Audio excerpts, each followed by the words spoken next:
तुम सबकी खुशी का कारण यह होना चाहिए कि तुम सब लोग जो जीसस क्राइस्ट के हो स्वर्ग जा रहे हो।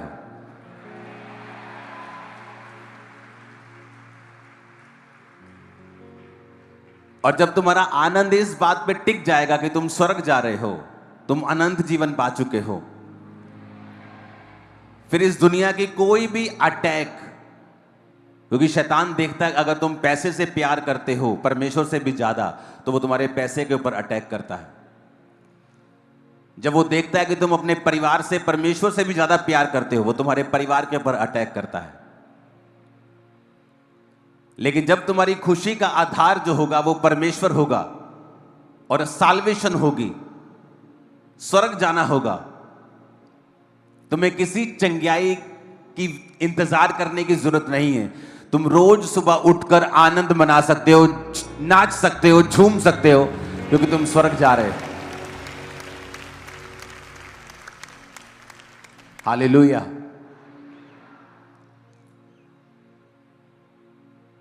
आज जो आत्मा ने आपको मैसेज दिया, आते ही प्रार्थना में आपने सुन लिया होगा, क्योंकि मैं वो तैयार करके नहीं लेके आता हूं। आवाज आ रही है सबको?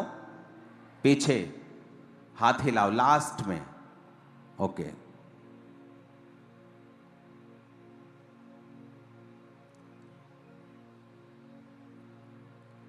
इब्रानियां 5 उसकी 7 और 8 आयत, और रोमियो 8 उसकी 15 और 16 और 17 आयत।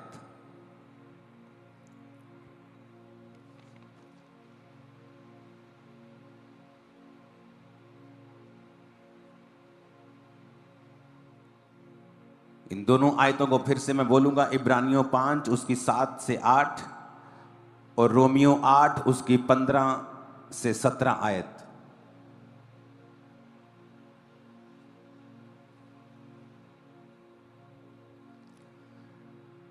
रोमियो 8 उसकी 15 से 17 आयत में लिखा है, क्योंकि तुमको दासत्व की आत्मा नहीं मिली कि भयभीत हो, परंतु लेपालकपन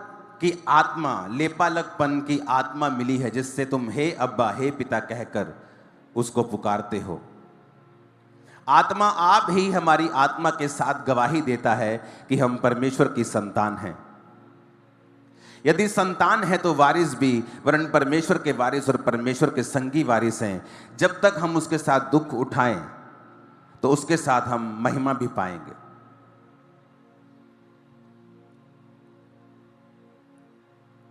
आज का वचन आपको बड़े ध्यान से समझना पड़ेगा।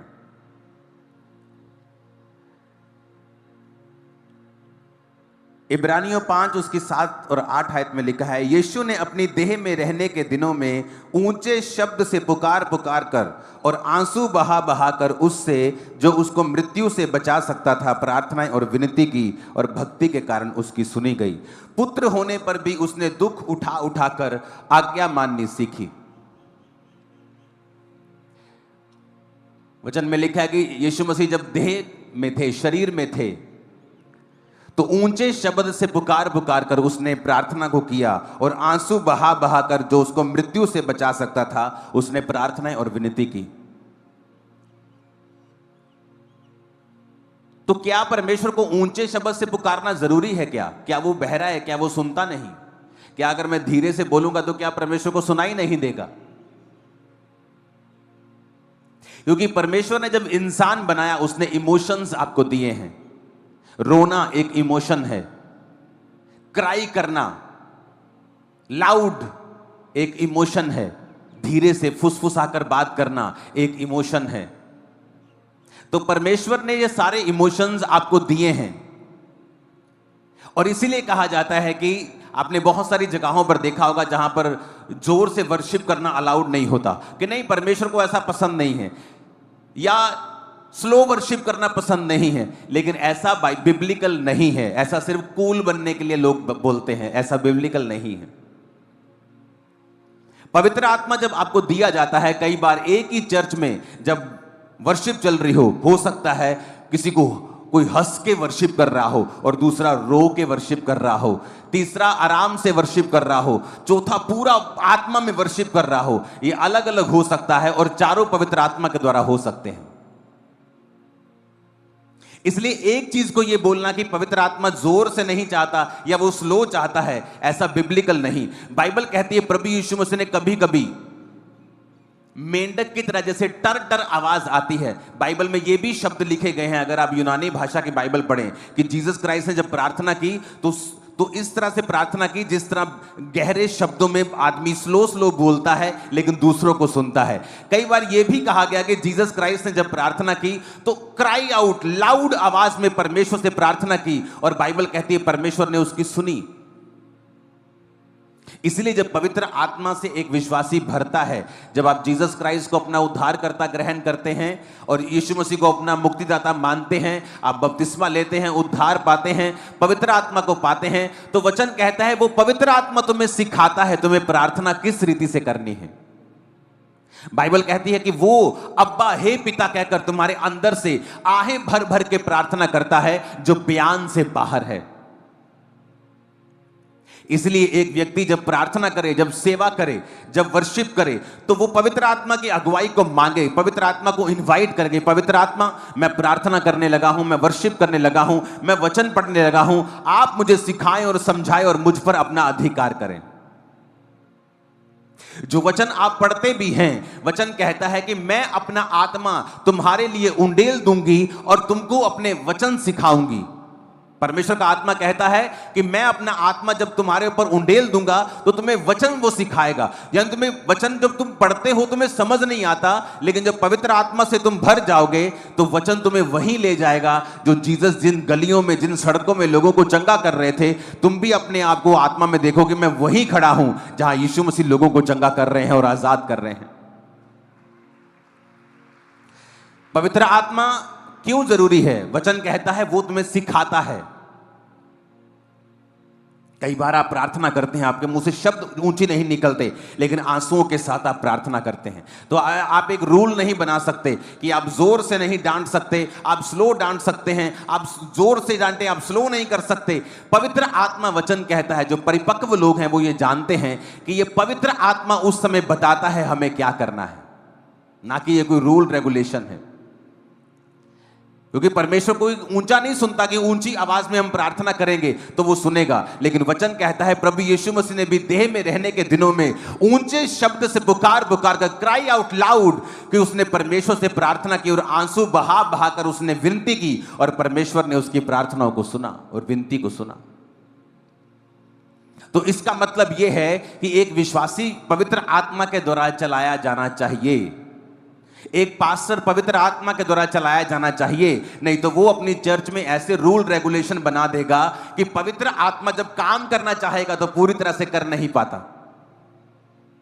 वचन कहता है कि चेलों ने बहुत से लोगों के ऊपर तेल मलकर उनको क्या किया? चंगा किया। लेकिन आज जब आप ये बोल देंगे कि तेल परमेश्वर की ओर से नहीं है, मैं तेल मल के प्रार्थना नहीं करता हूं, यानी आप अपने आप को लिमिटेड कर रहे हैं। हो सकता हो पवित्र आत्मा ने किसी दिन आपको इस तरह से इस्तेमाल करना हो, लेकिन आपने अपने आप को खुद अपने ही शब्दों से सीमित कर लिया, जबकि परमेश्वर ने आपकी सेवकाई को सीमित नहीं रखा। कई जगह बाइबल कहती है परमेश्वर ने जब अंधे को देखा तो थूका और थूक से मिट्टी को गीला किया और उस मिट्टी को उस अंधे की आंखों पर लगाया और कहा जा और धो, शीलों के कुंड में धो ले, और वो देखने लगा। हो सकता है तब भी यीशु मसीह का विरोध हुआ हो कि ये क्या बात है, ये क्यों थूक रहा है। वचन कहता है परमेश्वर ने एक हकले की जीभ को थूक कर छुआ और उसे चंगा किया। किसी को परमेश्वर ने अपने शब्दों से चंगा किया, किसी को परमेश्वर ने छू कर चंगा किया, कोई परमेश्वर के कपड़ों से छूकर चंगा हुआ, कोई तो परमेश्वर से मिला तक नहीं, दूर से कह दिया प्रभु तुम मुंह से ही कह दे तो मेरा सेवक चंगा हो जाएगा, तो चंगा हो गया। क्योंकि आप अनलिमिटेड काम कर सकते हैं अगर आप पवित्र आत्मा को अपनी लाइफ में इनवाइट करेंगे तो। मैंने बहुत सारी चर्चेस को लिमिटेड होते हुए देखा है जब वो रूल्स रेगुलेशन बना देते हैं जो पवित्र आत्मा ने नहीं कहे, क्योंकि पवित्र आत्मा अनलिमिटेड है। वो ऐसी जगहों से, ऐसे जरियों से काम कर सकता है आप इमेजिन भी नहीं कर सकते। कितने मेरी बात को समझ रहे हैं? चाहे आप विश्वासी हैं, चाहे आप सेवक हैं, आप कोई भी हैं, कृपया ऐसे रूल ना बनाएं जो आपकी पवित्र आत्मा की सेवकाई को लिमिटेड कर दे। काम प्रभु फिर भी करेगा, लेकिन अपने आप को इतना खुला रखें। कोई क्रिकेट में बैटिंग करता है, उसे तब भी टीम में खिलाया जाता है। कोई बॉलिंग करता है अच्छी तब भी, लेकिन कोई बैटिंग भी अच्छी करता है, बॉलिंग भी अच्छी करता है, फील्डिंग भी अच्छी करता है। तो ऐसे बने कि पवित्र आत्मा की तरफ से आप चारों ओर से खुले हुए हों। वो आपको उत्तर, दक्षिण, पूर्व, पश्चिम सब दिशाओं में वो आपको इस्तेमाल करे, आपके सेवकाई को इस्तेमाल करे। कभी भी एक रूल रेगुलेशन ऐसा ना बनाएं जो आपकी लाइफ में पवित्र आत्मा के कामों को रिस्ट्रिक्ट करे और उसे छोटा करे। वचन कहता है पवित्र आत्मा आपके अंदर से आहें भर भर के प्रार्थना करता है। कई बार मैंने लोगों को हंसते हुए देखा है आत्मा में, कई बार लोगों को रोते हुए देखा है आत्मा में, कई बार लोगों को जोश में देखा है आत्मा में, कई बार बहुत ही शांत देखा है आत्मा में। ये सारे काम पवित्र आत्मा की वजह से होते हैं।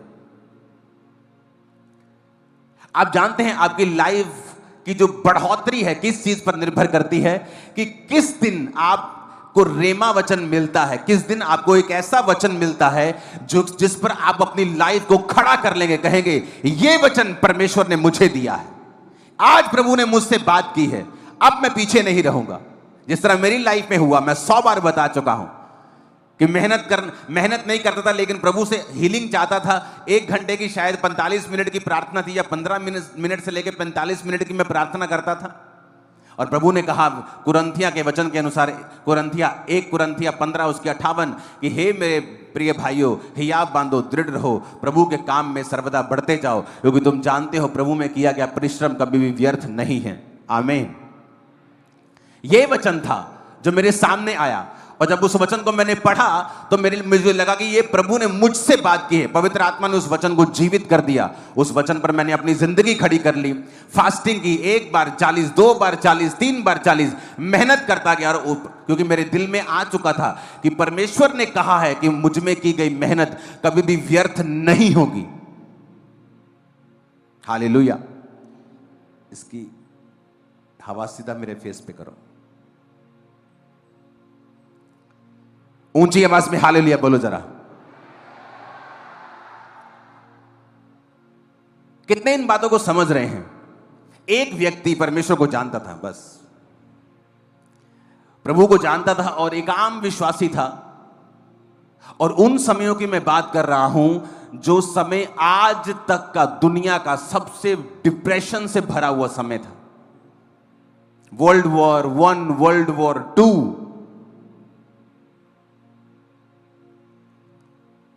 परमाणु बम गिर रहे थे हर तरफ। द मोस्ट डिप्रेस्ड टाइम था दुनिया के लिए। एक विश्वासी था, प्रभु के वचन पे खड़ा हो गया कि परमेश्वर ने कहा है मेरे बाहिने हाथ में धन और महिमा है, मेरे दाहिने हाथ में दीर्घ आयु है। उसने जब पढ़ा कि परमेश्वर के वचन में लिखा है कि हम गरीब नहीं रह सकते, अगर हम वचन पे चलेंगे तो हम गरीब नहीं रह सकते, जबकि वो दिन थे कि जब लोगों के पास खाना नहीं होता था। आज आप इंटरनेट पे देखो, जब युद्ध की बातें चलती हैं 2 देशों के बीच में, लोग कितना खुश हो रहे हैं, ओ युद्ध करो युद्ध करो, एक्साइटेड हो रहे हैं। लोग मेरी पुरानी वीडियो चला रहे थे जहां पर मैं बोल रहा हूं कि युद्ध नहीं होगा, लेकिन वो भविष्यवाणी इस के लिए नहीं है जो आज हो रहा है। वो तब हुई थी जब रशिया और यूक्रेन की लड़ाई हुई थी। लोग कह रहे थे कि विश्व युद्ध शुरू हो जाएगा, और मैंने कहा था कि विश्व युद्ध शुरू नहीं होगा इस बात में। और मैंने कहा था कि क्या क्या होगा, और वो हुआ।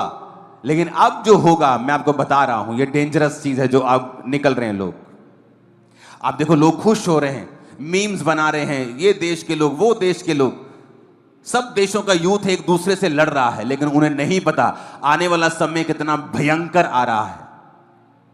मैं किसी चीज का नाम नहीं लूंगा, लेकिन मैं आपको बता देता हूं, एक लंच, LUNCH, लंच, दोपहर का खाना,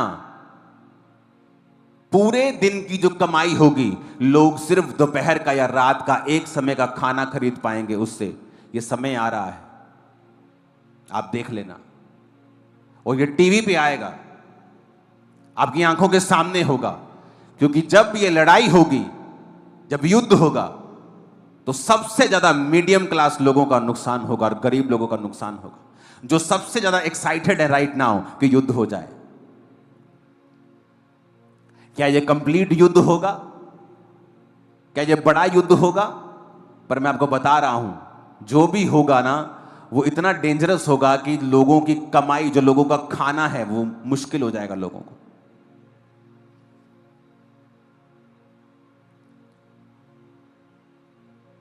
दो 2015 से मैं आपको एक प्रोफेसी कर रहा हूं। उस एक सेकंड प्रोफेसी लंबी थी, लेकिन मैं चाहता नहीं मैं लंबा अभी जाऊं।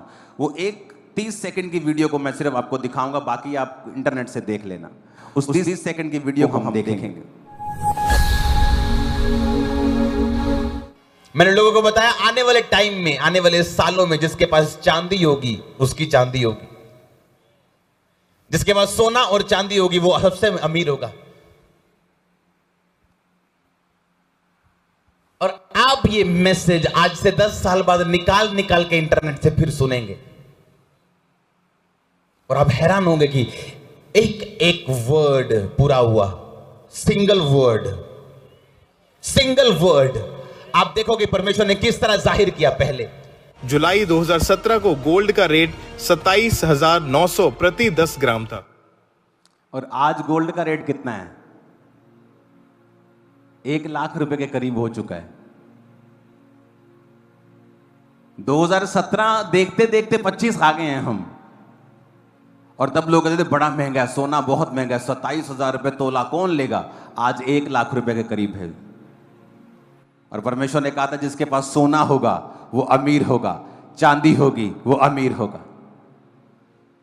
अभी ये फुलफिलमेंट नहीं है प्रोफेसी की, अभी ये कंप्लीट नहीं हुई। आप आने वाले समयों में देखोगे जब व्यापार सिर्फ सोने और चांदी से होंगे, करेंसी से नहीं होंगे। लेकिन ये लंबा समय है इसको।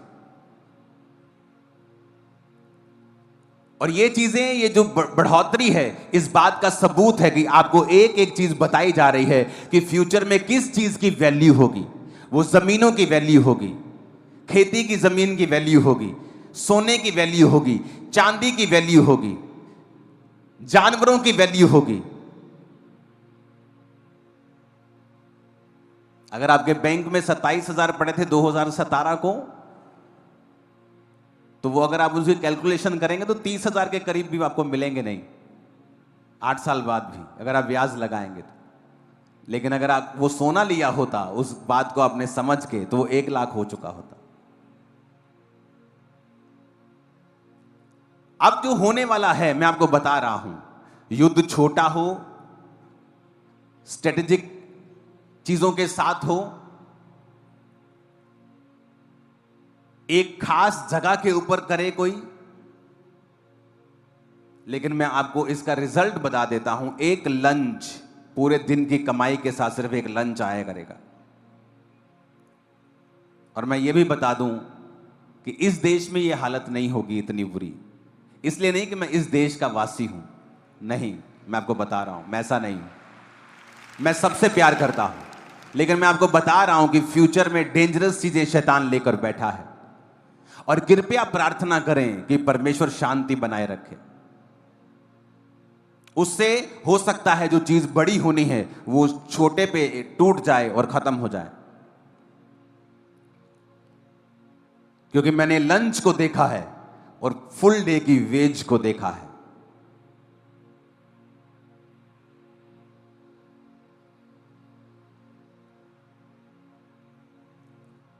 तो क्रिश्चियन लोगों को यह बात समझनी चाहिए कि हमें प्रार्थना करनी है, हमें प्रार्थना करनी है मीडिया बुद्धिमान बने, हमें प्रार्थना करनी है कि परमेश्वर शांति को लेके आए। क्योंकि ये 2025 मैंने आपको पहले से ही बता दिया था। अगर आप 31 की मीटिंग को देखेंगे कि जो लोग समझ रहे हैं कि हैप्पीएस्ट न्यू ईयर से हैप्पीएस्ट हो जाएगा, ये ईयर बिल्कुल भी हैप्पीएस्ट नहीं होगा। क्योंकि घटनाएं होती रहेंगी पूरा साल, जो मार्केट को, शेयर मार्केट को अप डाउन करती रहेंगी और जो लोगों की इकोनॉमी को नीचे करती रहेंगी, और अलग अलग चीजें होती रहेंगी, घटनाएं होती रहेंगी। क्रिश्चियन लोग अगर आप ये बात को समझ जाएंगे, ये साल अगर आप फास्टिंग, प्रेयर, बाइबल रीडिंग करेंगे जितना आपने पहले कभी नहीं किया, ये साल आपकी एक ऐसी नींव पड़ जाएगी जो आने वाली जनरेशन तक आपकी हेल्प करेगी। और ये यादगार साल होगा आप लोगों के लिए कि इस साल मैं परमेश्वर में फास्टिंग करना शुरू किया था, मैं परमेश्वर में प्रार्थना करना शुरू किया था। आने वाले समय में ये बात मेरी लिख लेना, फोर्सफुली आपको प्रार्थनाएं करनी पड़ेगी। ऐसा ऐसा ऐसा माहौल बन जाएगा, आपको प्रार्थना करनी पड़ेगी। आपको दिक्कत होगी, मुश्किल होगी, लेकिन जो लोग पहले से प्रार्थना करते हैं, पहले से परमेश्वर के करीब हैं, पहले से फास्टिंग करते हैं, उनके लिए वो नॉर्मल होगा। जब कोविड आया तो लोगों को बड़ी दिक्कत हुई, मर गए, डिप्रेस हो गए। मेरे लिए कोई प्रॉब्लम नहीं थी, क्योंकि मैं तो जीता ही वैसे था। यहां चर्च से घर, घर से चर्च, ऑफिस, काम, ये मेरी लाइफ थी। तो मेरी लाइफ बिल्कुल बदली नहीं, क्योंकि मैं पहले से ही परमेश्वर की परफेक्ट विल में चल रहा था। तो मुझे कोविड से कोई दिक्कत नहीं हुई। आज भी मेरा लाइफस्टाइल वही है, क्योंकि जब आप अपना लाइफस्टाइल होली स्पिरिट के बनाए हुए, क्योंकि मेरी ये कॉलिंग है, आपकी कॉलिंग अलग है। जब आप पवित्र आत्मा के चलाए चलते हैं, आपका लाइफस्टाइल परमेश्वर ऐसा कर देता है कि दुनिया में जो कुछ भी होता रहेगा, आपको 1% भी फर्क नहीं पड़ेगा, बल्कि आप ऊंचे किए जाएंगे और आजाद किए जाएंगे। मैं आपको बता रहा हूं, क्योंकि ये पवित्र आत्मा आपको बताएगा। अब उस व्यक्ति की बात करें, जब युद्ध हुए, जब युद्ध के समय चल रहे थे, तो उसने एक वचन पढ़ा कि परमेश्वर कहता है कि अगर तू अपने टाइट को, अपने दशवांत को बोएगा, तो मैं तुझे इतनी बरकत दूंगा कि तेरे रखने के लिए जगह नहीं होगी। वो कहता, हां, क्या ये वचन आज पूरा हो सकता है? इस सिचुएशन में जब युद्ध हो रहे हैं, इस सिचुएशन में जो दुनिया के पास खाने के लिए नहीं है, क्या यह वचन आज पूरा हो सकता है? उसने 2 अकाउंट खुलवाए, एक अपना अकाउंट जिसमें सैलरी आती थी, और उसने कहा आज के बाद मैं परमेश्वर का टाइथ अपने सैलरी वाले अकाउंट में भी नहीं रखूंगा, क्योंकि वो मेरा पैसा नहीं, वो खुदा का है। उसने दूसरा अकाउंट खुलवाया, अपनी सैलरी का 10% वो दूसरे अकाउंट में रखता था कि 2 दिन बाद भी अगर मुझे देना है तो मेरे अकाउंट में नहीं रहना चाहिए। उसने परमेश्वर के नाम का एक डेडिकेटेड अकाउंट खोल दिया कि ये अंकुर सेकंड अकाउंट जो है, ये खुदा के लिए डेडिकेटेड, खुदा का अकाउंट है, खुदा के लिए डेडिकेटेड है। वो अपना काम करता गया। परमेश्वर ने उसके घर का माहौल धर्मी किया, उसकी पत्नी, उसका एक बच्चा हुआ, एक बेटा हुआ। वो अपने काम को करता गया, अपनी जिंदगी को नॉर्मल बिताता गया। क्योंकि कुछ लोग सोचते हैं कि जैसे ही वो टाइट देना शुरू करेंगे ना, 1 साल में आसमान खुल जाएगा, पता नहीं क्या क्या हो जाएगा। ऐसा नहीं होता। जब आप वचन पे चलना शुरू करते हैं, आप चट्टान पर घर बना रहे हैं। यीशु मसीह ने कहा, जो हे प्रभु मुझे कहते हैं, हर एक जन उनमें से स्वर्ग के राज्य में प्रवेश नहीं करेगा।